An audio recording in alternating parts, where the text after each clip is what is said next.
And obviously, sometimes I get it wrong.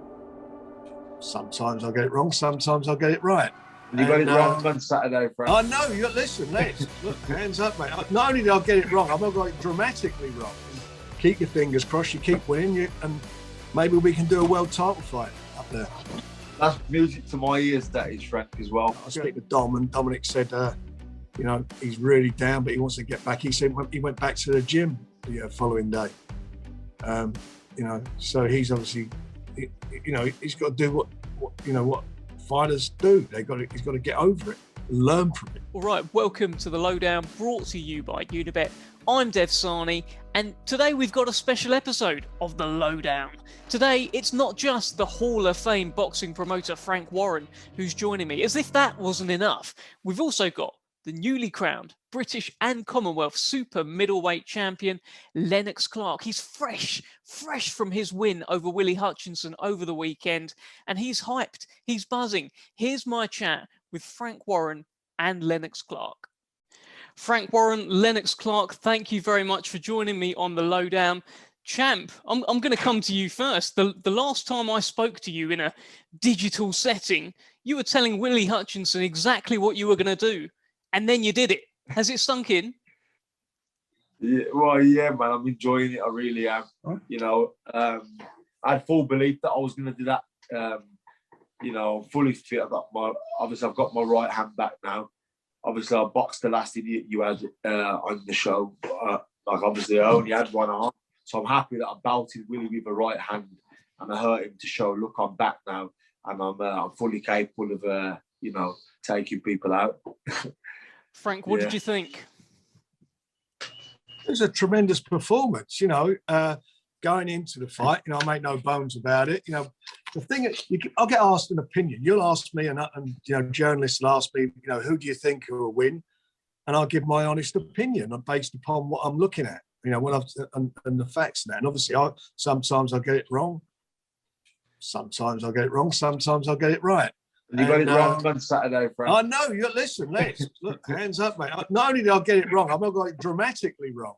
You know, you've done a fabulous job. But that's how it is. But you're a Queensberry fighter. What we did, it was a fight that was ordered, wasn't it? It was ordered by the board, and two Queensberry fighters fought each other. And what you did was outstanding. I mean, it was an unbelievable performance.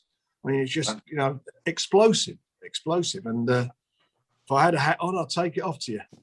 Cheers, man. Thank you. I appreciate that. What do you want to do next, Lennox? I mean, you was telling me before we came on air with Frank that you think your ticket sales, when things do go back to normal, are just going to shoot right up. Yeah, exactly that, man. I mean, the support I had over social media, you know, before the fight with obviously my fan base I've got already was massive, and I mean, after the fight, it's completely rocketed. I mean, I'm a massive ticket seller, and I can't wait for the arenas to open up so you can hear all my Barmy Army going crazy again, like you heard in Birmingham back in 2019. Yeah, man. That's music to my ears.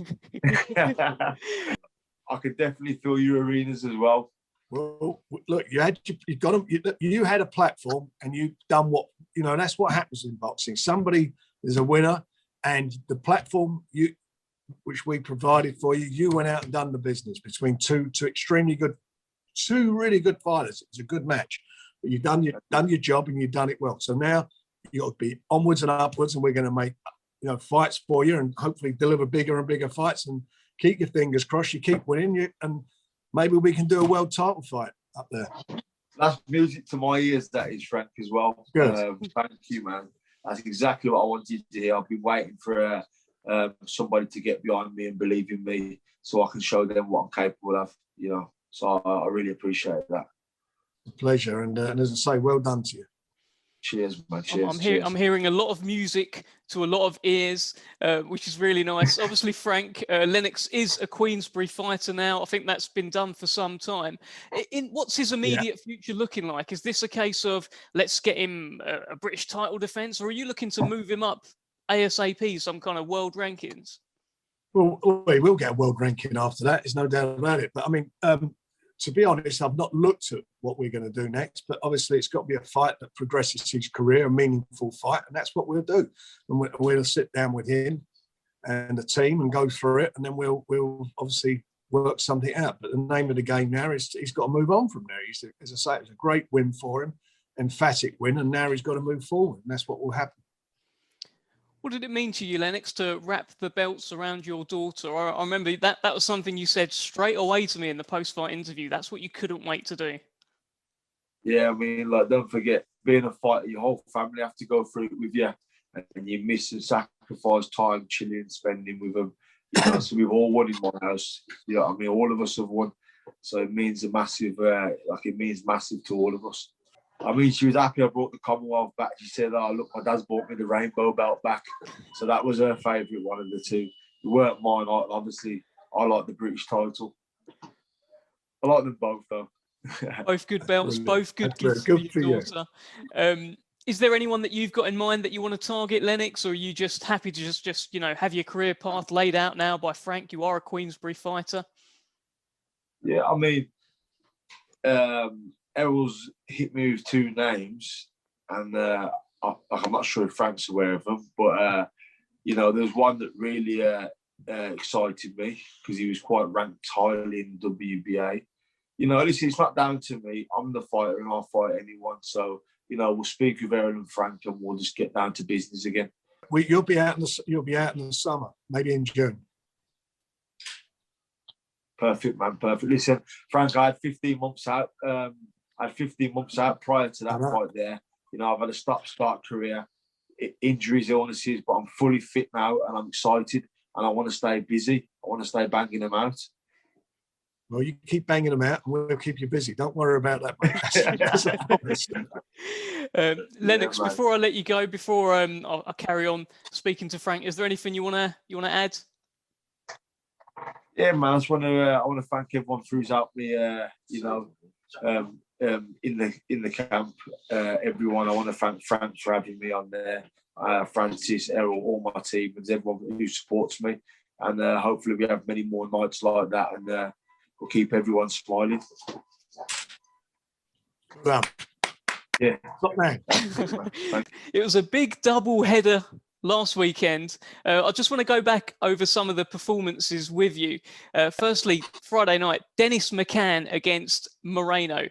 What did you think? I thought it was an excellent boxing performance. He really boxed well, intelligently. I know they went out there to get the rounds under their belt. I spoke to Alan Smith about it, and it's a controlled performance. He hurt him a couple of times, certainly in the last round. But he did what he had to do, and he got what he wanted out of the fight, which was getting those rounds under his belt. So I'm delighted for him. I mean, he's going from strength to strength, and he's still a baby. He's 20 years of age.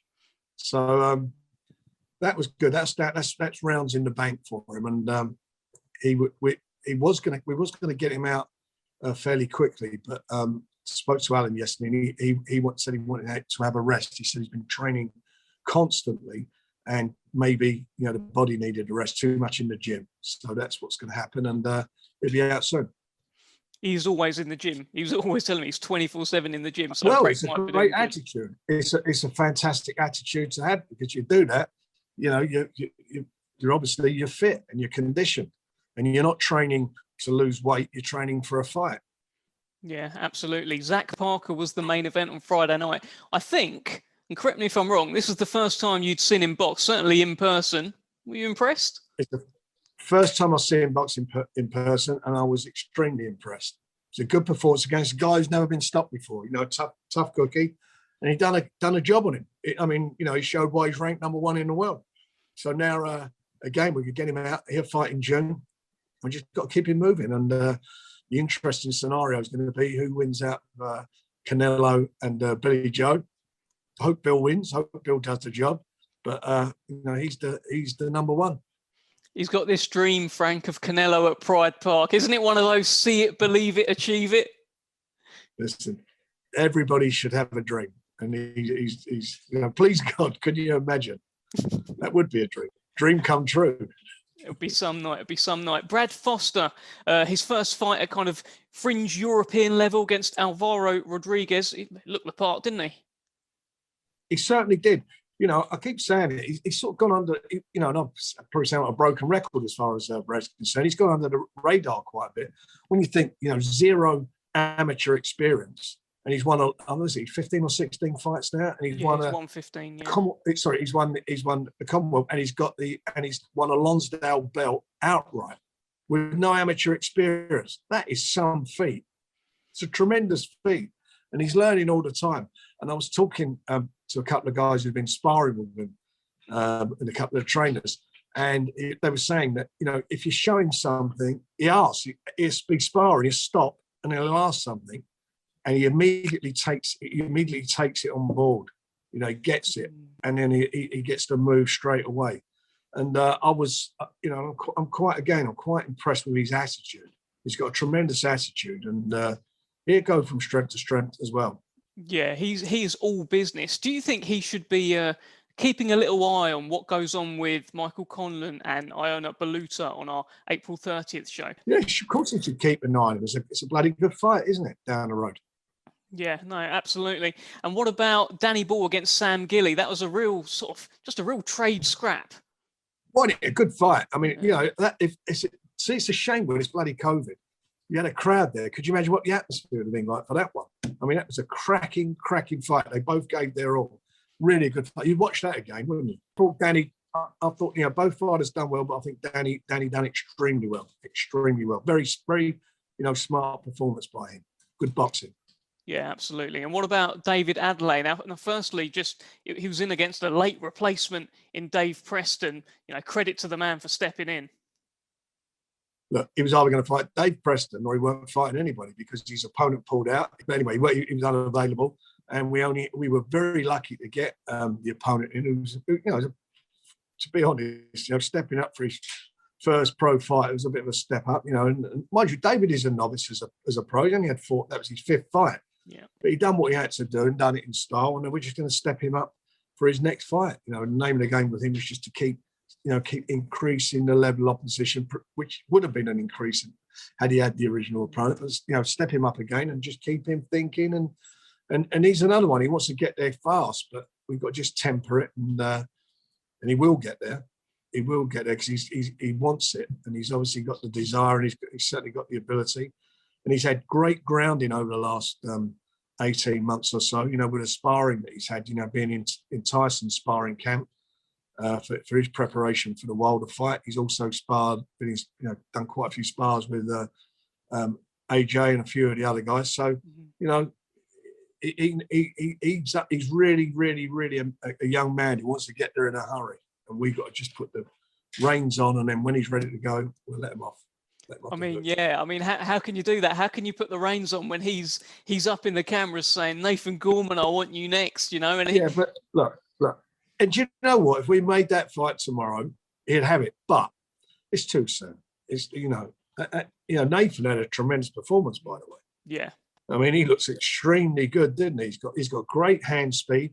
He's got the bit between his teeth. You know, it's 2 good wins he's had now, and he really, really, really does. You know, he's, as I say, he's got all his enthusiasm back, and that's really good. But he's, you know, his footwork and his hand speed, his shots were crisp, head movement was all there. I do bang on about I'd like to see him, you know, shift a bit of timber. But having said that, better that you can do that and be carved out of marble and get hit on the chin and go over. Yeah, absolutely. Look, he seems like a man on the mission right now. After that loss to Daniel Dubois, I think he's openly said he went into a bit of a dark place. He put on all sorts of weight, and it's coming down now. We're starting to see the Nathan Gorman that was in there from, you know, maybe 2018, 2017, when there was a bit of a buzz around him. He's coming back to that now. Well, I think he is, but you know what? That's for me a sign of a good fighter is how you handle defeat. Because, you know, boxing, one punch can dramatically change a fight. We've seen that happen. See it with Amir Khan, first round knockout, Breeders' Prescott. Came back, we, you know, got him into a shot for a world title, and he won it. And I've seen that a few times over the years. I've also seen really good quality fighters who come in with a wealth of amateur experience, and we thought we were going to set the world on fire, like Errol Christie years ago, and it just didn't happen. And there lies what's going to happen now with Willy Hutchinson. That was quite emphatic, the job that Lennox did in was in the 5th round. So let's see how he comes back now. We'll see what he's made of. I think he's made the stern stuff, and hopefully he'll come back. But again, got to look to Nathan, see what Nathan's done. You know, Nathan's a feisty man, and he's shown what he's made of by getting back in there. 2 really good wins, and he's got the hunger back. He definitely has. Look, speaking of really good wins, what about Mark Chamberlain? 1 body shot, and it was all over. Do you know what? He's an outstanding fighter. Outstanding fighter, and that was. I mean, it's funny when you've got no crowds there, so it's, you hear everything. It's all amplified. But when that shot, he caught the guy, that he screamed. Yeah, caught him right under there. I don't know if he's solar plexus or he hit him or caught him on the heart, just there, and he really did hurt him. Tremendous punch, and he's a good fighter. You know, Wayne's got a good bunch of fighters down there. They're quality fighters. He's doing a great job with them down there, and they're all coming through, and it's going to be a bit of a hotbed. I mean, once we can get crowds back, let's do a show down there. That's what we want. What we need to be doing. Yeah, go back to the Tony Oakley days. Yeah, exactly that. Just on Mark Chamberlain, he said afterwards, and he's been saying this: I will fight whoever Frank Warren puts in front of me. He is a man with confidence. So who are you going to put in front of him, Frank? Who's going to stand up to that? Well, we're working on it. You know what? That's true. And, good fighters want that. You talk about David Adelaide earlier. I'll fight anyone. That's how they are. You had Lennox just now. I'll fight anyone. I just want to fight. And they're fighting men. Our job is to try and make the right matches for them. And, as far as Mark's concerned, he just needs a bit more experience. I want to see him. It's good to go into, if you're going into a fight, you need to have experience. You need to be really prepared for what can happen. As we see with Willy on Saturday, you need to be prepared for that, how you're going to handle it. So, it's not a, what I used to call it when we was younger, 100-yard dash. They call it 100 meters now. It's a marathon. And we got to just make sure that what we do and try to do is to make the right moves for them. And there's occasionally they're going to, our guys are going to fight each other. I mean, we're not shy about doing that. If we've done it with Joe Joyce, and with Daniel, we've done it with Anthony Yard and Lyndon. We put them, they've gone in against each other. So and the best man wins. And it's not the end of the world for the loser. The loser can come back if he's got it in him to come back. We'll be behind it. Yeah, I mean, as I say, just look at Nathan Gorman. That's a real example of that. He's coming back. But let's talk about, you're talking about a marathon or a sprint. Here's a fighter who fights like it's a sprint all the time. Louis Lin was in deep against Sebastian Perez, but what a win. I'll tell you what, he should be sponsored by Duracell. I've never seen anybody like it. I mean, I'd be really interested in the punch stats for his fights. Mm-hmm. They're just phenomenal. It's a phenomenal work rate. I mean, a phenomenal work rate, and he'd done a great job. And as we said earlier, I got the opponents mixed up. That was the opponent who beat the guy who Luther, yeah, Jake Collins fighting. So he beat. So it's that's a bit of a feather in his cap, and he's done a great job with him. Martin done a fantastic job with him. So I'm really, really looking forward to seeing him out again in probably again in June. He's picked up that WBC, I think it's a silver international belt. A lot gets said about these belts and how many there are, but he looks like the happiest guy in the world. He's in the passenger seat of a car calling out to people saying, look at the belt. He's going on bike rides with the belt around his waist. He loves it. These fighters love these belts. Look, you know what? People say, there's like that, they're these belts mean nothing. If it weren't for them, they'd have to sit around waiting to fight for the Southern area, get a shot at the British title, then maybe get a Commonwealth shot, and then maybe get a European. And that's going to take time. In the meantime, it gets these guys into 10-round, get some 10-round experience, and also gets them into the ratings. And more important for their esteem, they come out with something, with something they've got, can physically hold a trophy, a belt. And it's brilliant for them. And for me, I've always worked hard to to get a lot of our fighters in these situations with these type of intercontinental titles. And I know, like people, I think like the trade newspaper sometimes talks about them disparagingly, but they don't get it. They don't understand. We're getting them 10-round experience. You know, that's what's happening, or 12 round, if it's a 12 round, like they're getting the experience and they're getting it very young, rather than be sitting there in a queue waiting every 9 months and getting ourselves into contention to fight to become a mandatory. So that's what it's all about. Yeah, absolutely. Well put, Frank. And on Willy Hutchinson, obviously it was a devastating defeat for him. Have you had a chance to catch up with him? Have you spoken to Dom, to Shelley? I spoke to Shelley and Dom, and they're both like all man, all disappointed. I know Shelley spoke with him, and he's obviously disappointed. And I speak to Dom, and Dominic said, he's really down, but he wants to get back. He said he went back to the gym the following day. So he's obviously, he's got to do what fighters do. He's got to get over it, learn from it. That's the most important thing, is to learn from it. And that's hopefully what he'll do. Yeah, we're with him. We're with him. He's signed with us, and we'll make sure that we give him another opportunity. That will happen. Yeah, absolutely. You mentioned earlier about parallels with Amir Khan. Amir Khan he's the go-to for a guy who, he was shooting up, got knocked down, and then shot up even further. And there's no reason why Willy Hutchinson can't do that. No, exactly right. It's there to be done. It's not the first fight. John Conte, last amateur fight, got knocked over. Quite a few guys it's happened to over the years. But it's the mark of the man, how you come back. Winning, when you're winning, you're winning. But then you get beat. In some ways, they say the pressure's off, but I think you've got more pressure on you because you're coming back. It's how you handle it, and how you deal with it and coming back. Finally, Frank, before I let you go, it's Carl Frampton in action this weekend against Jamel Herring. Is this his moment? Look, this is his moment to go down in Irish folklore, boxing folklore, history.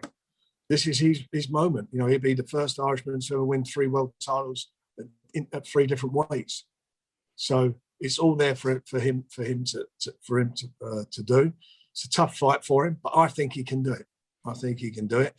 He's obviously he's up for it and fancies a job, and this is his last chance to get a crack to do that. And if he does, he joins a very, very exclusive bunch of British fighters who've won 3 belts. I think it's only two have done it. I think.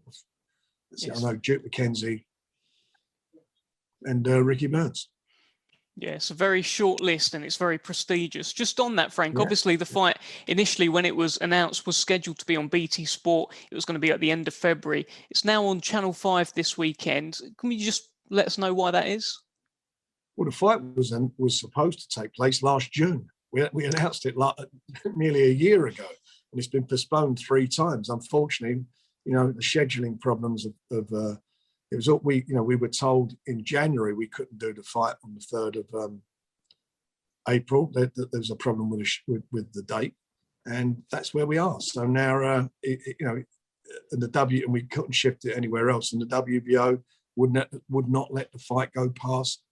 It was actually not supposed to go past the end of March because Stevenson was his lawyer and so forth, and lobbying the WBO, saying that they should get on with a mandatory. So, it's a year late, this fight, more or less, before it's come on. So I think it's a year since we announced it. Yeah, it's been a while, but finally it's going to happen. So watch it on chat. People should tune in and watch it. It'd be a good fight. Yeah, I'm sure you'll be tuning in. I'll be tuning in this Saturday night, and we're all behind the Jackal, huh? We certainly are. Anything you want to add, Frank, before I let you go? Daniel Dubois here, and he just walked in the office as we was talking, so we're going to have a sit down and there and work out and announce his date. Okay, so what a scoop! Yeah, scoop. So there you've got a scoop. So hopefully we get this done, and then we'll give you the heads up, and we'll do another one of these over the weekend or something. Sounds good to me, Frank. Thank you very much for joining me on the Lowdown. I'm not going to keep you any longer. I'm not going to keep Daniel Dubois certainly any longer. So I'll let you crack on. Lovely. All right. Cheers. Thanks, Deb. Happy Easter to everyone.